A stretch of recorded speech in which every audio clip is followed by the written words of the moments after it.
Everyone who has done any counseling at all soon becomes aware of the fact that there are more family and marriage problems than all the rest put together. This demonstrates its central focus in human affairs. He also discovers, by looking more closely, that great difficulties arise when a man or woman puts activities, things, or other persons in the places that God has accorded to his spouse and his family. We are told that man must leave his father and mother and cleave to his wife. God did not put a parent and child into the garden. Adam and Eve were man and wife. That shows that the primary human relationship and family relationship is husband and wife. That is why a man must leave father and mother and cleave to his wife. The first relationship is temporary and must be broken. The second is permanent and must not be broken. An excerpt from Marriage, Divorce, and Remarriage in the Bible by J. Adams.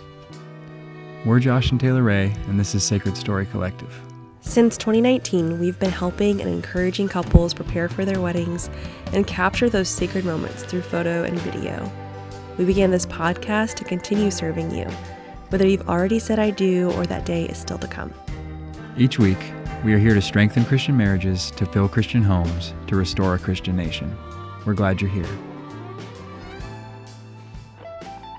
It begins. Welcome to Sacred Story Collective. Today is going to be a fun one. Have you written vows before? Are you writing vows currently? Are you preparing to? Is it the night before your wedding? Did you come to us for assistance? We're thankful you're here. Do you know that one time I helped a bride write her vows?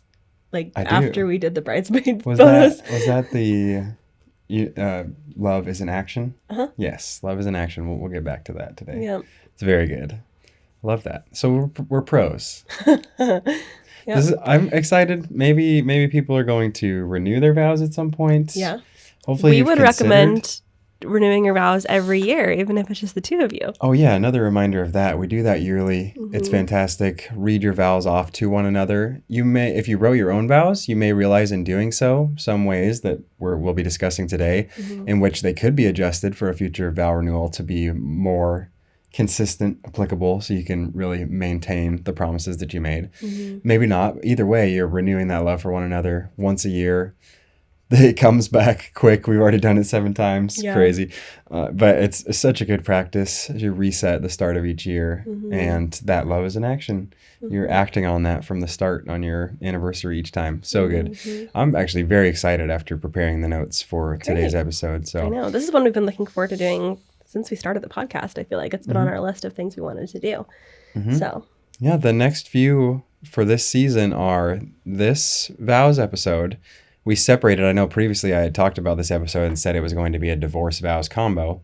And as I was recognizing that was going to be too much, we ended up reading or making a book club, which will be next week, mm-hmm. on this marriage, divorce, and remarriage book. It's fantastic. So be excited for that.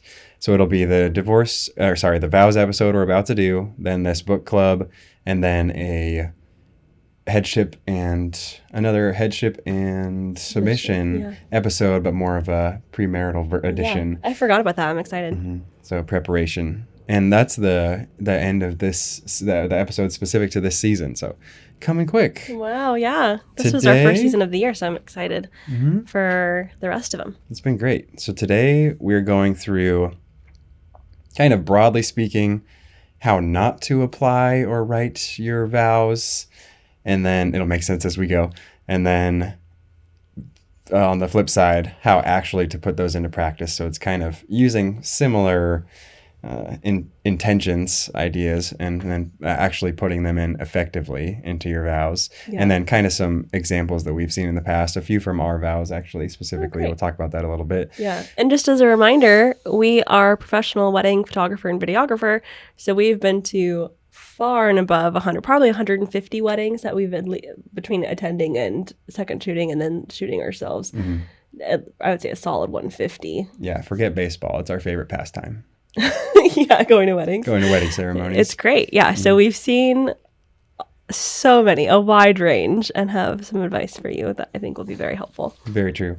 And then we'll go through how you can write about how someone makes you feel. This kind of fits into the being too broad category typically. So we're going to do how you can address how your new spouse makes you feel by giving compliments to their character at the same time. I think it's very helpful. And then making the promises to love them, utilizing scripture, that kind of thing. And then we will finish off with actually going through those traditional vows to having to hold, better, worse, richer, or poorer, and we'll talk about those a little bit.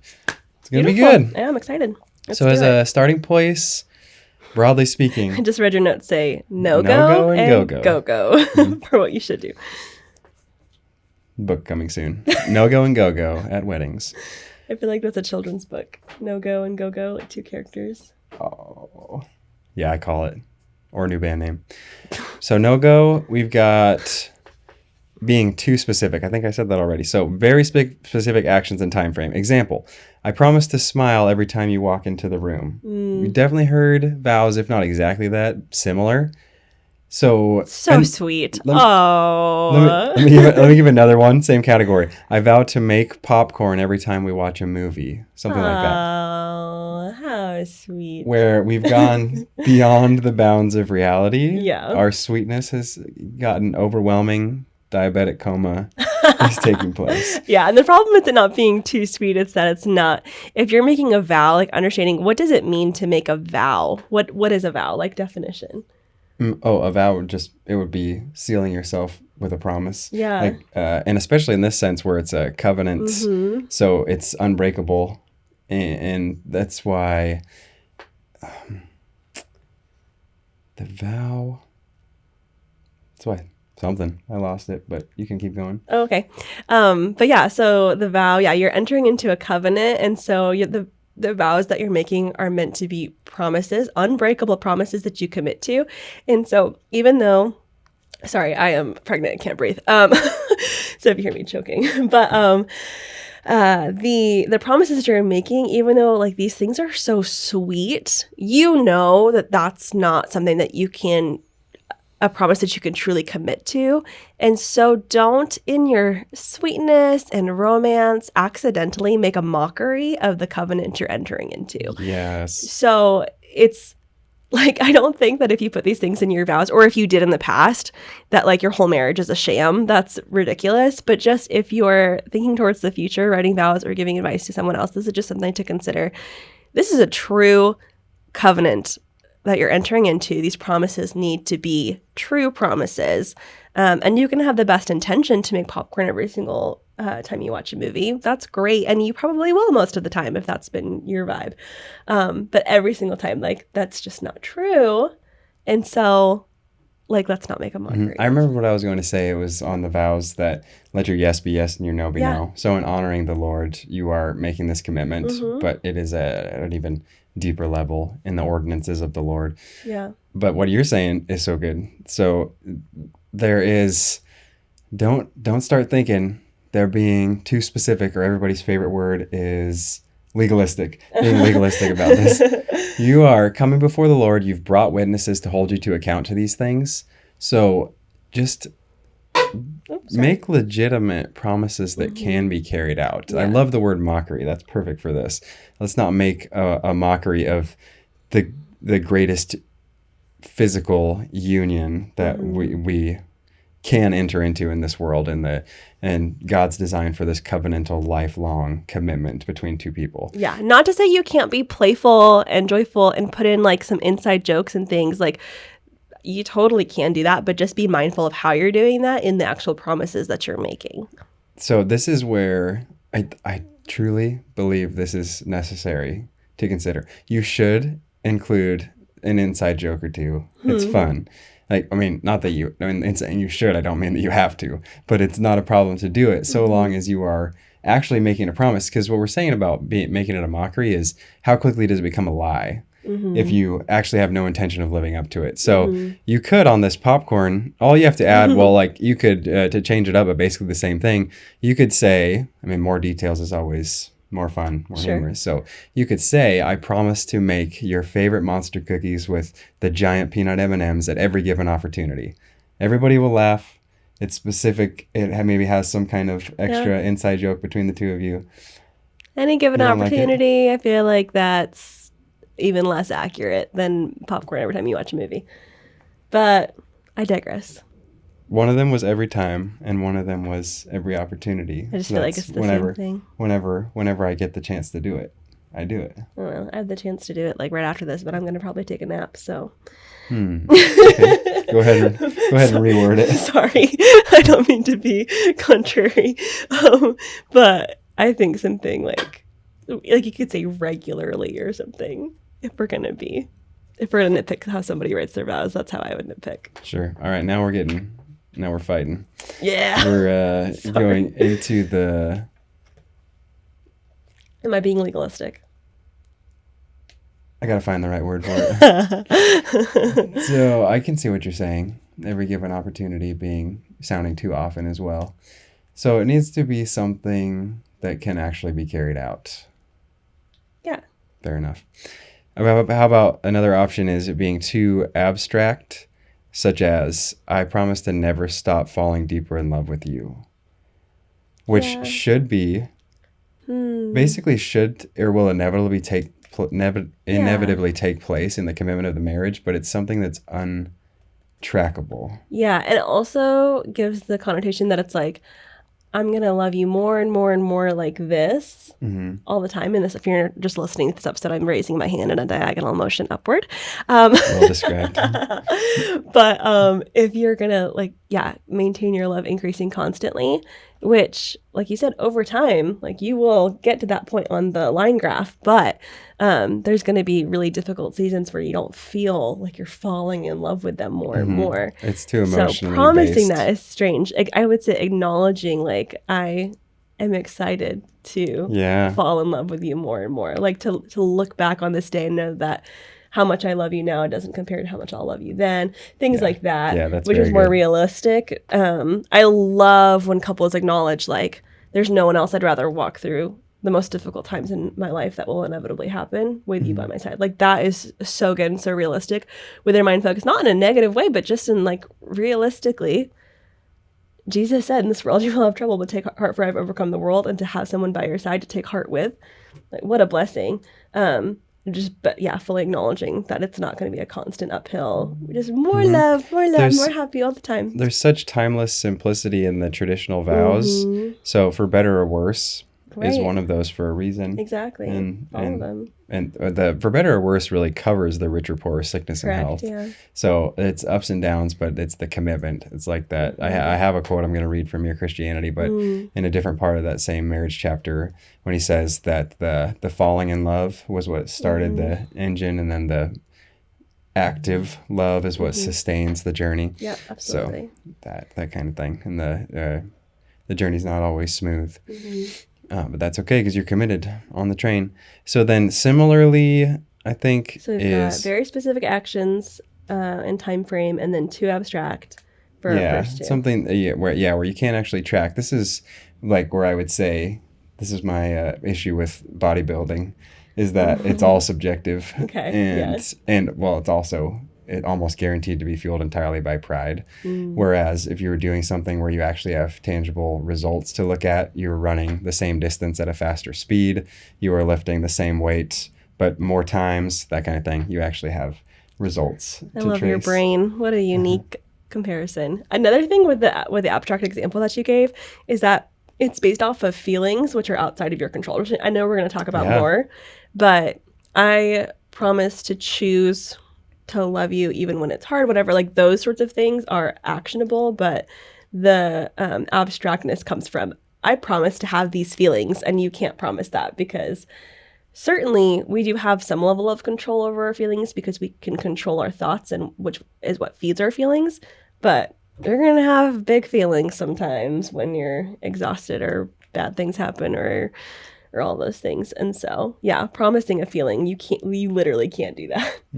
So yeah, we can only control our actions, not necessarily how we feel about them at any given time. Yeah, absolutely, definitely. So that's why this next one, which is very similar, but it's like being strictly feelings based, would be to say something like, "I will always make you feel like the most beautiful woman in the world." Yeah, I don't have you control can try, brother. directly. I will do my best. Yeah, yeah. I can. How do we restate this? Let's say, like, I promise to. I would say, how about to speak like admiringly, to not tear you down, tear down your appearance. you. Yes. Yeah. So it remains broad, and that you can actually stick to it because there's no specific timeline involved. Yeah, I feel like we did hear vows recently that were like promising to speak life over you and be encouraging and stuff. I think those are great vows. Yeah.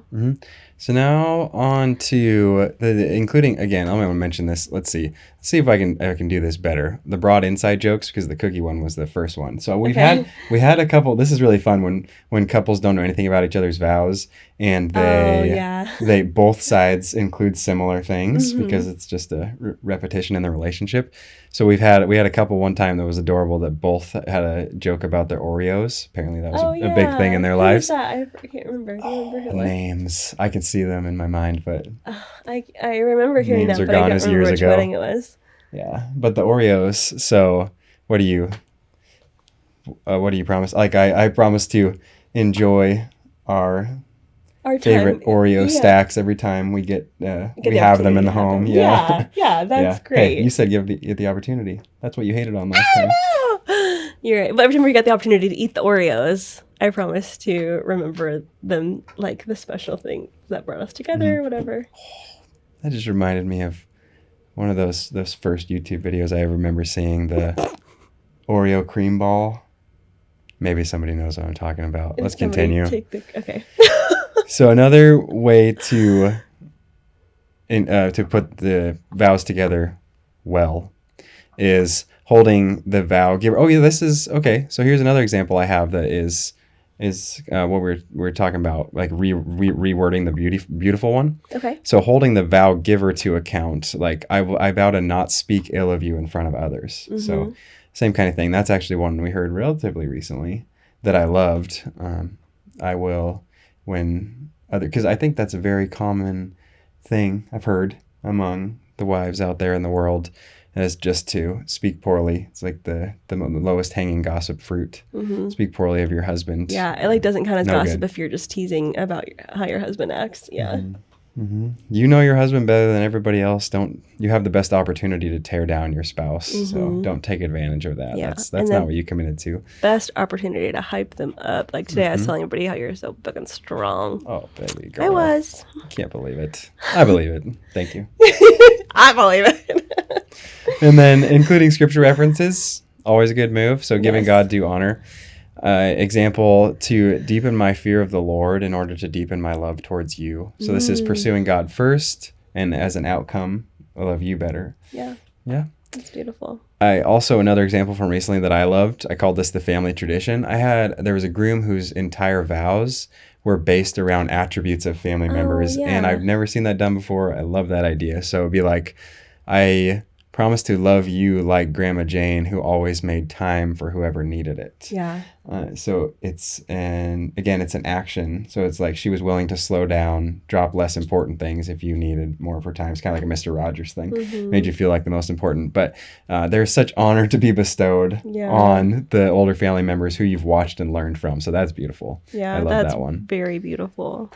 And so overall, you're just looking for a timeless nature, which is why the traditional vows are awesome, and we'll go into those in a minute. But one other thing you wanted to make sure we included was how to include in your vows how your spouse makes you feel without it being strictly emotional based, like we were saying, where it just willy-nilly, it can be blown with the wind. Because you can't promise to feel something all the time. And the second part of that is because you're an example, your vows are witnessing to the people there what your marriage is set up to be like, and to be a reflection of Christ's relationship with the church and those sorts of things. So it's just really important to be mindful of the things that you're saying.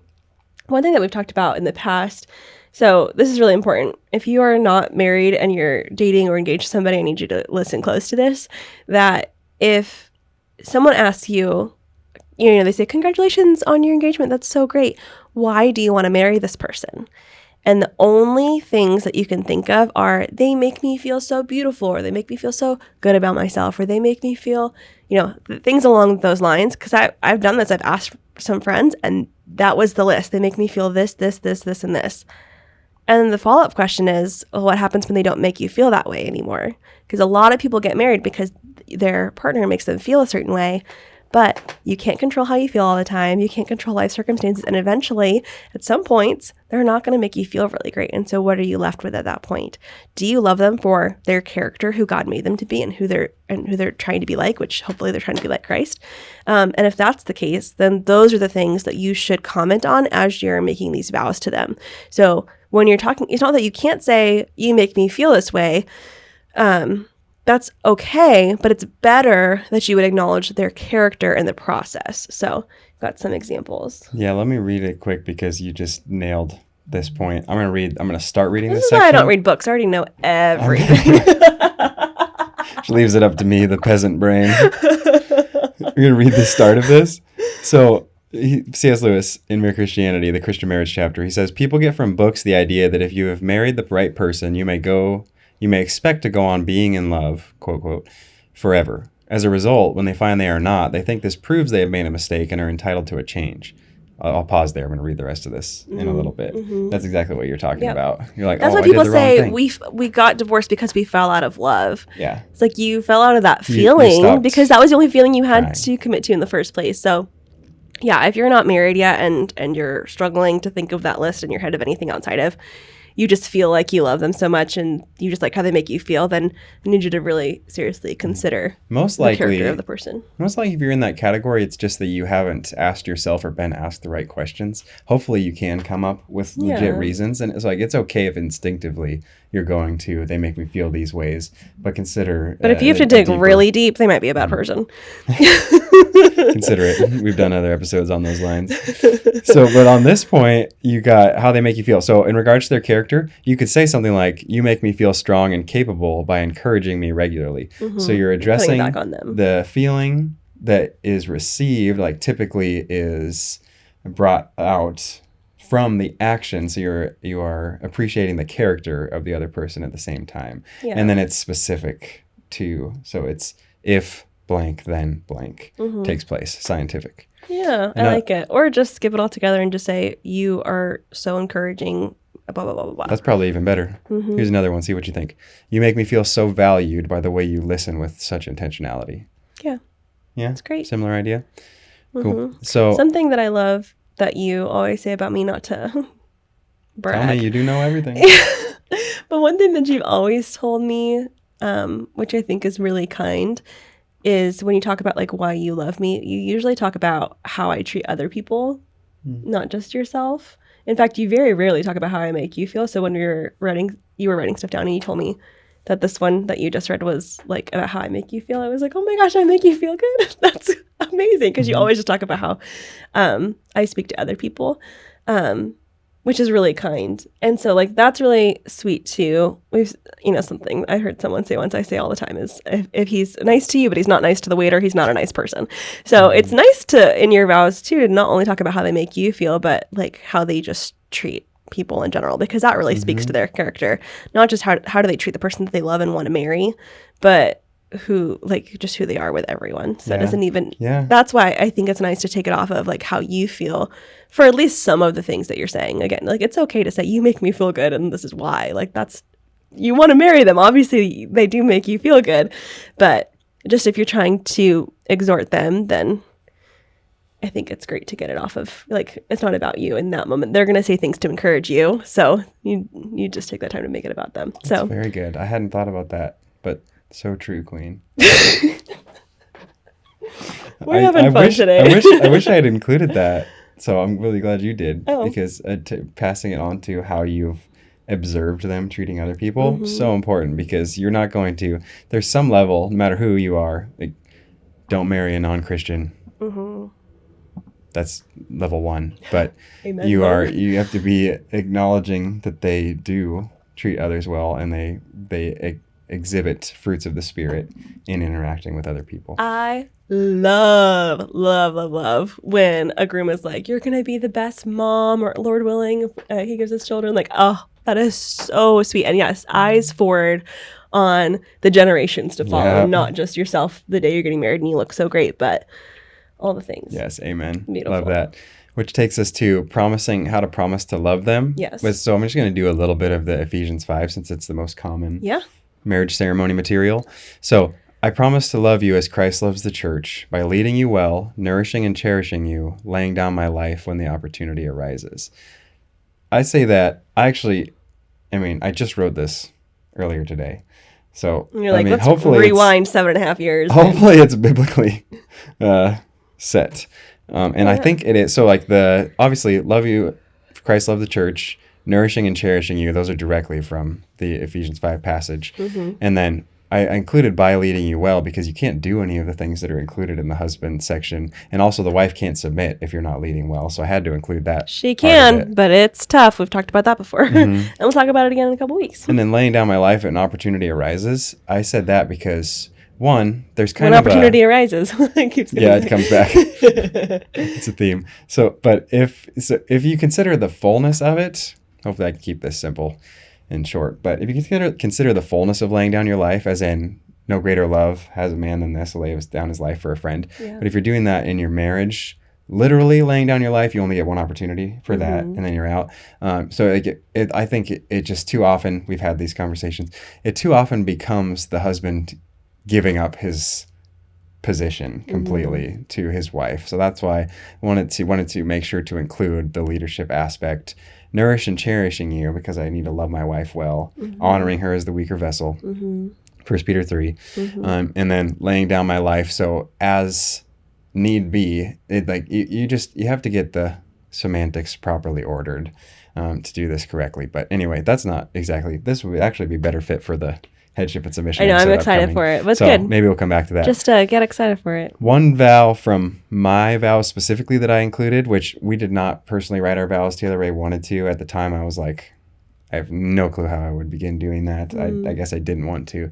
I didn't have the mental acuity availability to even start. Or the vocabulary. Mental acuity? Oh my goodness. You are acuity.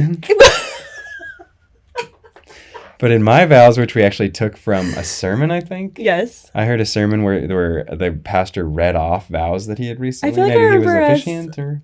Yeah, I think, was it JP? Probably. But it was when he was at the porch and we were listening to it. I think I remember listening to it in the car and then stopping it being like, should we just do this as our vows? And so they were great. Our vows were great. I didn't prepare to read them in their entirety right now, but that's okay. Keep it between us. But maybe we can post them on Instagram. Yeah. So that'd be good. It's great. If you are in the, I don't know, it's very common for people to write their vows, which is part of why we wanted to make sure to do this. So at least 90% of the time in the last few years, people have written their own vows for wedding ceremonies. Oh, yeah. But if you are not leaning towards that, we should definitely post ours because it's very good. And so anyway, one of them on my side was, I vow to have eyes only for you, to keep my deepest affections only for you. So this was a guard against lustfulness. And here's where you'll say, but weren't you talking about at the beginning, promising things that you can maintain always? So those previously one facet of it is just being kind of on the sillier side, where it's not necessary to even address. Like, you don't have to address the inside jokes and the snacks and that kind of thing in your vows. But then also, this is this one is a necessity in your marriage to make sure it's part of it. And this is something that still could be, it should be aspirational to hold yourself to that standard. And it's... This should be part of what you're declaring in your covenant commitment. To which goes back to our pornography episode that we talked about a few weeks ago, is that you shouldn't be marrying somebody who has a pornography addiction. That's not a realistic thing for them to vow. Like, it should be a realistic vow. But even I'm just looking at the traditional vows, to love and to cherish. You will fail at loving your spouse. You will fail at cherishing your spouse. But this is a biblical command in scripture to love and to cherish your spouse, said in so many different ways throughout God's word. And so this is the biblical standard. And his line in his vow is to have eyes only for you and my deepest affections only for you. That's a biblical standard. And so, well said. Because we fall short of that doesn't mean that that doesn't make it the standard. We don't lower the standard to meet our sin. But that doesn't apply to, I promise to smile every time you walk in the room. That's sweet, but again, that's not a biblical standard. So when you're writing your vows, these might be hard to do all the time, and you may fall short of that in your sin, but that doesn't change what the standard is when it's Well from the said. Bible. We don't lower the standard to meet our sin. Amen, sister. He likes me. So now I've got a woman's side of the Ephesians 5 commitment Cool. to finish off this section, which would be, I promise to trust in your leadership over our family, submitting gracefully when I desire to take control. Beautiful. It's an inevitability. Yeah. That's why it's addressed. It's there from the very beginning in the curse in the garden, and then your desire will be contrary to your husband, and then it's addressed again here in the command for submission as unto the Lord. And we've talked about this, and we'll address it again in a few episodes, so we'll come back to that. One other thing, which is a side note, but it's related enough for me to address, is there's this interesting thing. So this will be helpful if you are actually planning for an upcoming wedding.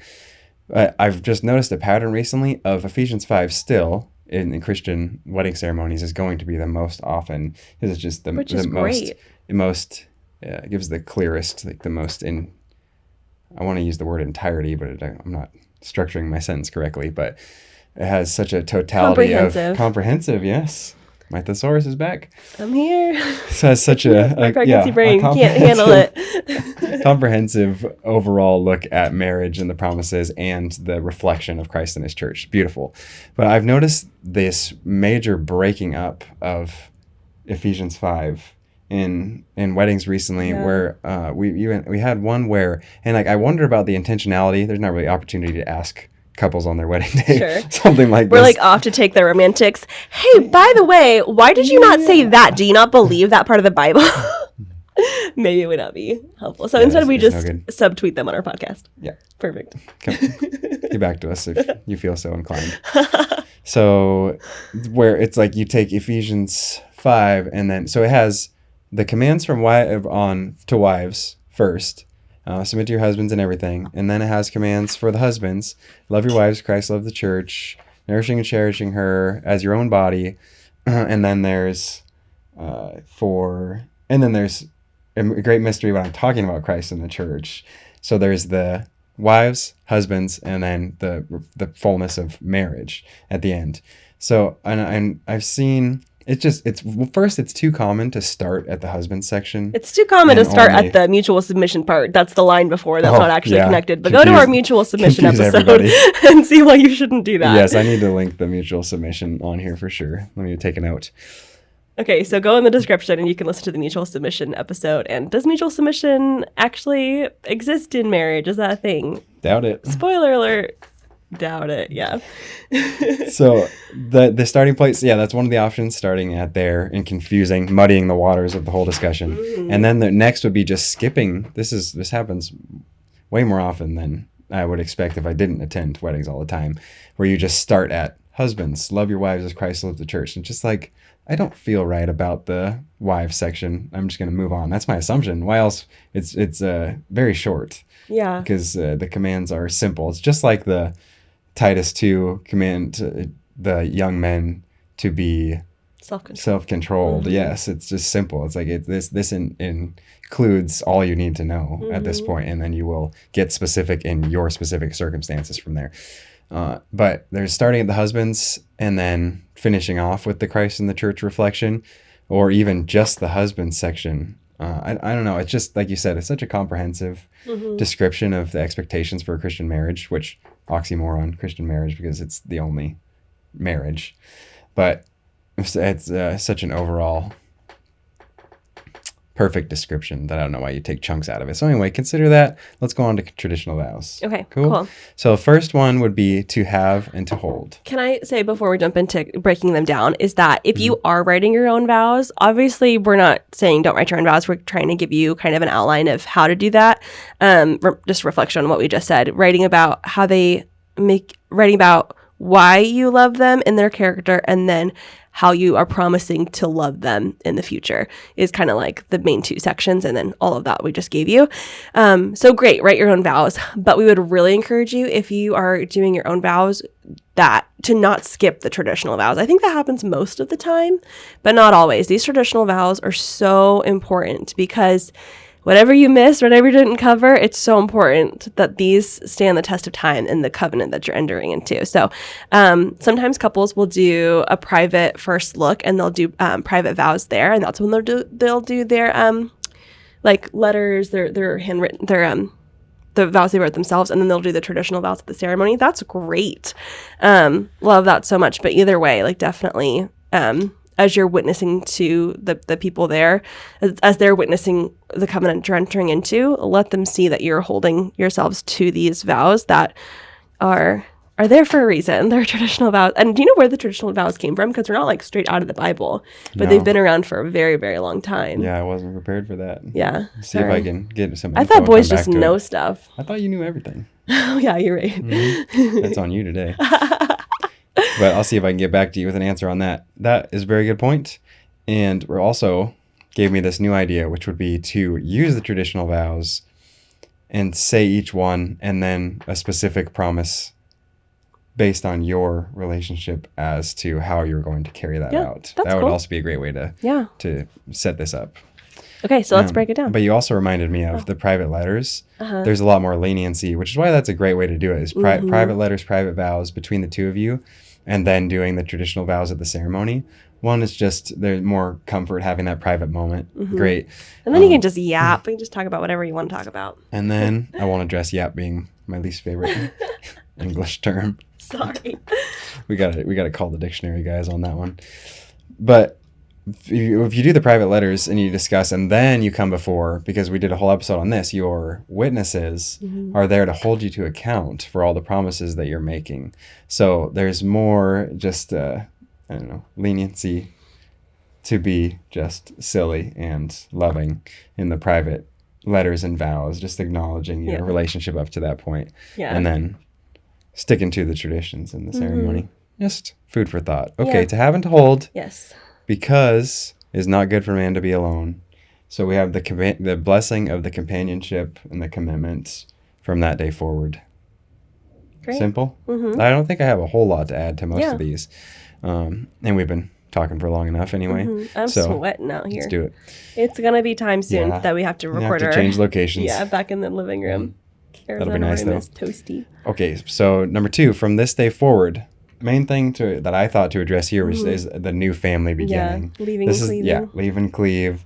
Your old family has brought you. That's awesome. Let me actually hit this again real quick. What did he say in the opening section that I read? That, there is no covenantal promise made by parents and children to meet each other's needs for companionship as there is in marriage. Oh, sorry. Where's the... Oh, it's back here. I didn't even read that at the beginning, but enjoy it. Send it. So this is what I actually read. This is why a man must leave his father and mother and cleave to his wife. The first relationship is temporary and must be broken. The second is permanent and must not be broken. That really interesting and good, that the first relationship is broken whether or not you're getting married.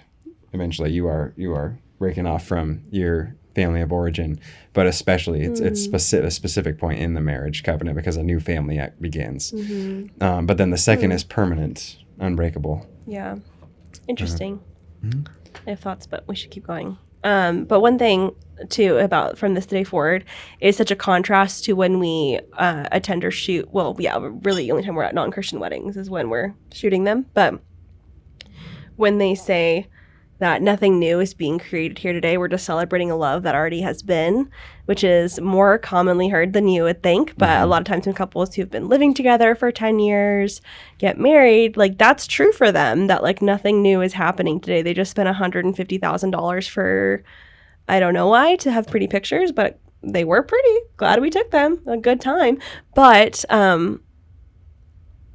from this day forward means from this day, the day that we're entering into a covenant, things are different now than they were before.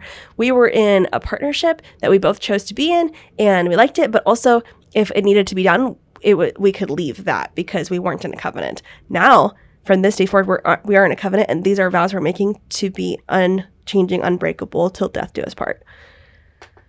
So that's great. We'll come back to that one. It was very good. What I just said. Second, I think this is probably why you said I have thoughts. The first relationship must be broken. I'm not really sure on the timeline on that front, because there's actually a problem culturally with people needing to leave their home quickly. Like, it's not like you turn 18 and then you no longer have that relationship with your certainly. parents. So maybe it is specific to marriage, but you couldn't, if you were single and you were 50 years old, it's obviously different than you. Like, I know, but like, imagine Lucy Ray, for whatever reason, doesn't get married for so much of her life, and then she's 48 years old and finally like meets a man and marries him. Wouldn't you still walk her down the aisle? Wouldn't that handoff still be what it is, whether she was 28 years old or 48 years old? Like, that would still be That's true. a great point. So, and you would still be responsible for her as long as you're alive. Like, you would still view that leadership. So that's why I was like, I think you're right. Yeah. I think it's the culture that we live in. It's not a biblical view. Yeah, certainly. You just knew my thoughts. Wow.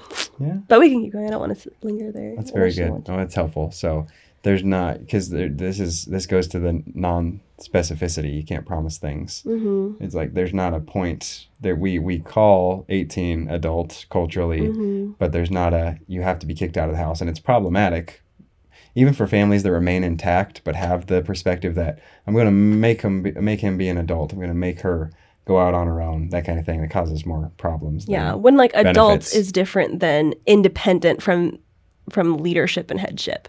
Like, you want to treat our kids when they're teenagers like, hey, you have the ability to procreate and drive. Like, we're going to start treating you like an adult now because your brain's there. Yep. And I want to hold you to that standard. But that's different than, I no longer care for you or provide for you or lead you or, in your head. So. Yeah, absolutely. That's very good. I'm glad I paused because that's very helpful. Okay, Thank sweet. you. Okay, let's keep going. So number 3 is for better or for worse. I disagreed with you enough earlier. I didn't want to do that. you put all your chips in on the cookies. The actual important one. Wasn't worth it. I didn't want to. Okay. I wanted to submit to you. I feel like I fell short of that earlier. So, but you know what? You guys, I submitted to him and tried to honor him, and then he still saw me and communicated and led well through that conversation. So I think that was a pretty good example of submission and headship. Think I'm in love. Beautiful. This is great. Thank you for being my helper, baby. I'm so warm. Let's do this thing. We got 7 more to go. Okay. For better or for worse, now you got to endure me reading the rest of this section, C.S. Lewis. So it's a little bit more than a page, so let's get started. So again, what I read before, and then I'll continue. People get from books the idea that if you have married the right person, you may expect to go on, quote, being in love forever. As a result, when they find they are not, they think this proves they have made a mistake and are entitled to a change. Not realizing that when they have changed, the glamour will presently go out of the new love just as it went out of the old. In this department of life, as in every other, thrills come at the beginning and do not last.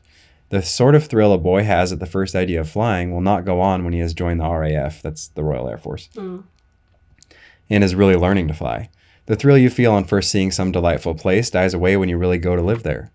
Does this mean it would be better not to learn to fly and not to live in the beautiful place? By no means. In both cases, if you go through with it, the dying away of the first thrill will be compensated for by a quieter and more lasting kind of interest. What is more, and I can hardly find words to tell you how important I think this, it is just the people who are ready to submit to the loss of the thrill and settle down to the sober interests who are then most likely to meet new thrills in some quite different direction. The man who has learned to fly and become a good pilot will suddenly discover music. The man who has settled down to live in the beauty spot will discover gardening. This is, I think, one little part of what Christ meant by saying that a thing will not really live unless it first dies. It is simply no good trying to keep any thrill. That is the very worst thing you can do. Let the thrill go, let it die away, go on through that period of death into the quieter interest and happiness that follow, and you will find you are living in a world of new thrills all the time. But if you decide to make thrills your regular diet and try to prolong them artificially, they will get weaker and weaker and fewer, and you will be a bored, disillusioned old man for the rest of your life. It is because so few people understand this that you find many middle-aged men and women maundering about their lost youth at the very age when new horizons ought to be appearing and new doors opening all around them. It is much better fun to learn to swim than to go on endlessly and hopelessly trying to get the feeling you had when you first went paddling as a small boy. I like it. There's some level of there being, I thought there was beautiful simplicity in the marriage. Things only get better and better, but it requires the commitment. You are just continually learning, and just remaining together is the core of it. But what did I say? The simplicity. I lost what I started to say. What was it? Go on looking for a feeling. Oh, this is why there's such tragedy. Well, it goes back to the you are practicing who you're becoming. Mm-hmm. Another C.S. Lewis line is the you are becoming a more heavenly creature or a more hellish creature. Mm-hmm. So this is why there's such like deeper tragedy on either end, an early dissolution of marriage, but maybe more so a later one where I don't know what went on along the way, but at some point you give up trying. Mm-hmm. Desire is followed by action. Mm-hmm. So you maintain that you love somebody as a verb. You act on that daily is the only way to maintain a healthy marriage. But for better or for worse, love is a verb. Covers that. Yep. For richer or for poorer? I love it. Sing it, baby. I saw your Love notes. your neighbor as yourself. Don't use money to measure wealth. Okay, Kenny Rogers. Love that one. That's beautiful. I had to look up who that was by. Nice. But it's a great line. That's such a good That's song. so Go funny. listen. Yeah, Slow Dance More. If you haven't heard that before, go jam. I'll go on. But just all of these, I can go pretty quick through these, but like richer, poorer, sickness, and health, it's in the same category as for better or for worse. You're just in it together and you're committed. And it doesn't matter. Like that doesn't change your love. And in fact, it's those seasons that can make you love one another more, Lord willing, but you seek Christ in it, and you certainly will. But yeah, I remember in the sickness and health one, if we're like kind of combining them moving forward, the summer before we got Lucy Ray, we didn't know, but she was 1 week away from being born. Mm-hmm. And we did our vows for each other. And I remember writing in my letter to you, like how much it meant that like you did love me in sickness and in health because of my infertility. Like it was my body that was stopping us from having children. And that can, if you don't see Christ together, that can child loss, infertility, those things end marriages. But you see Christ first in that, and you love me in both, and it's beautiful. It's so good. And then we got a daughter immediately after that, just not through my body. Praise God. But yeah. That's a very good, important point. Mm-hmm. So now in sickness and in health, just wanted to acknowledge this is where such a tragedy when you see those stories of a woman getting in some crazy accident and then her husband leaves. It's like, I'm out. Like eventually that's beauty is fleeting. Charm is deceptive. Beauty is fleeting. The beauty? Bluty. That's a Lucy Ray word. Yeah. I like your bluty. But the beauty is fading. Yes. No matter what you do. Yes. And But a woman that's who why, fears the Lord man. is to be praised. Plastic surgery is just so wicked. Oh my gosh. Something, okay, it's a total side note. I'm used to plastic surgery, but I love this trend I keep seeing on social media that says, I thought about getting a nose job for years, but now I look at my daughter who has the same nose as me. Oh my gosh. I love that beautiful. so much. Another glorious benefit of having children. Yeah, I love that. sweet. I can't wait to see what our baby any looks kind like. of debilitating illness, you are committed until death do us part, which let's skip right to that. Till death do us part. This is 1 Corinthians 7, verse 39. A wife is bound to her husband as long as he lives, but if her husband dies, she is free to be married to whom she wishes, only in the Lord. That only in the Lord is you're married to a Christian because you're held to godly standards. But till death do us part. Let me roll on one. To love and to cherish. I loved the dictionary definition because it acts on the verb being necessary, active love. Definition of cherish is to keep or cultivate with care and affection. That's awesome. So it's consistent. It's the gardening that you're saying. You have to go back again and again. You have to pull the weeds and you have to water. It's not just loving with a feeling, but cultivating what feeds that feeling. Yeah, this would be like planting the strawberry seeds and being like, man, I love strawberries, and you're just looking out the window and watching them wither away. I know. Oh, you've done that. I've done that. Actually, I didn't. Would have been a better joke if I had done it intentionally. Don't cry again, because yesterday he accidentally made his pregnant wife cry because he pointed out that I left the strawberries. And it was a to get more. strawberry. That's a soft spot. It's okay. Huh? I'm not topic. sensitive. Okay. Oh, pregnancy's crazy, you guys. I just started crying in the kitchen, and Lucy Ray was like, "Mama's sick." Yeah, sweetie. It was awful. Okay, till love and to cherish, till death do us part, according to God's holy ordinance. There was some variation of. Pretty much those first 7 are almost word for word, but there's other ways of saying this. But this is just marriage being ordained by God and reminding us the representation of Christ in his church. So filling our roles to the best of our ability as unworthy servants. And then last thing, which I already touched on, is thereto I pledge myself to you. So I hold myself to these things that I have said.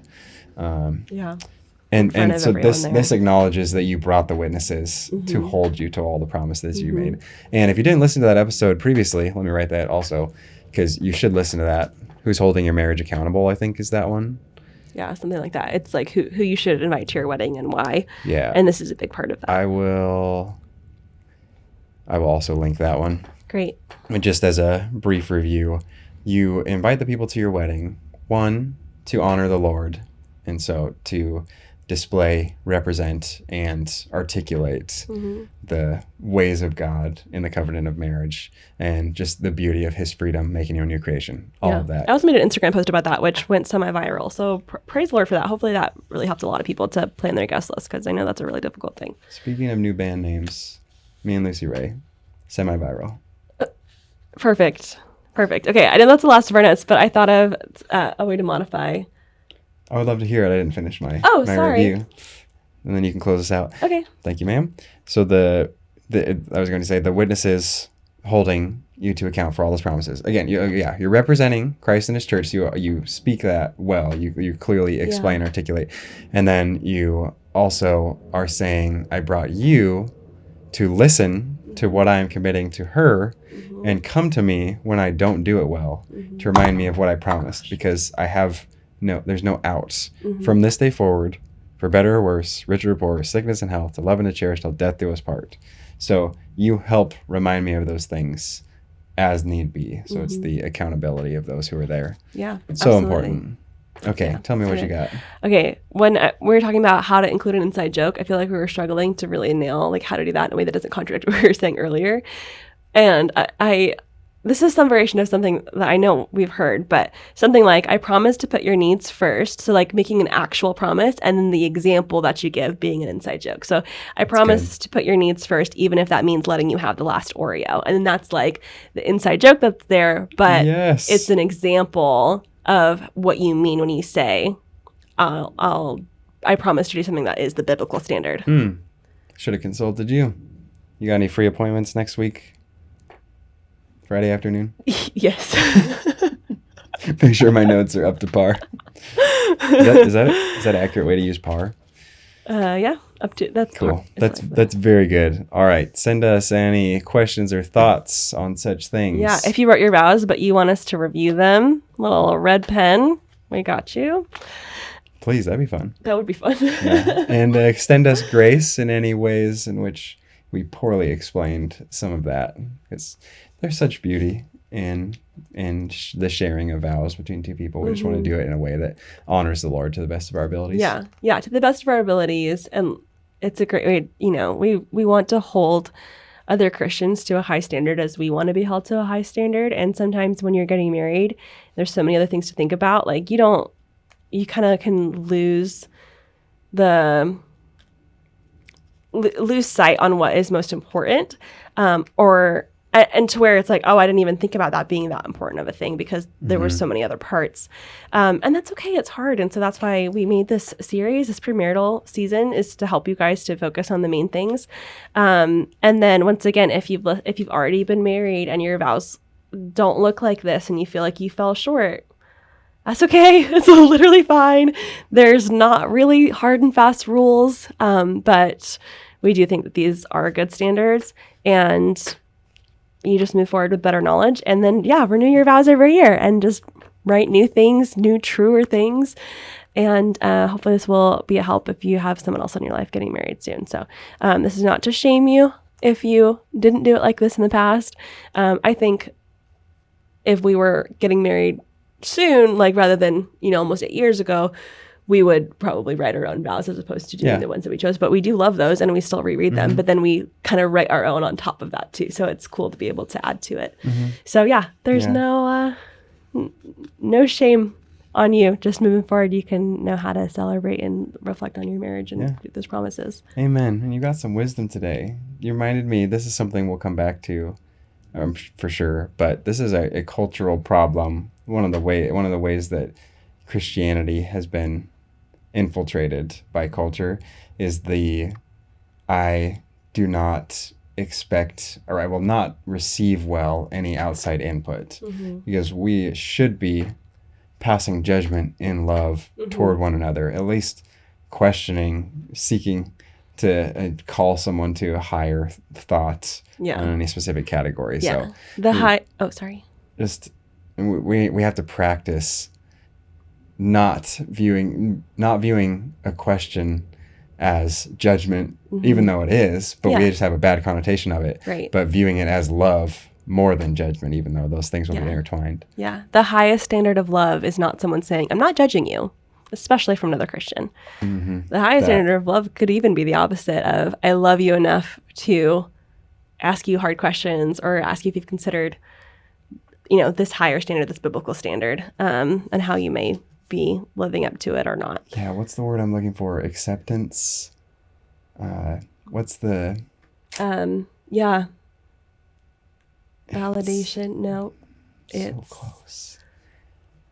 Affirming. Oh, yes. Affirmation. Yeah. Passive affirmation is not a fruit of the Spirit, and it is part of the recent downfall of our culture. Yeah, but that's a whole nother episode, and Mama is sweating. Let's call it for today. Thanks for hanging out with us. Yeah. Go forth. Remember, Jesus loves you, so go and sin no more.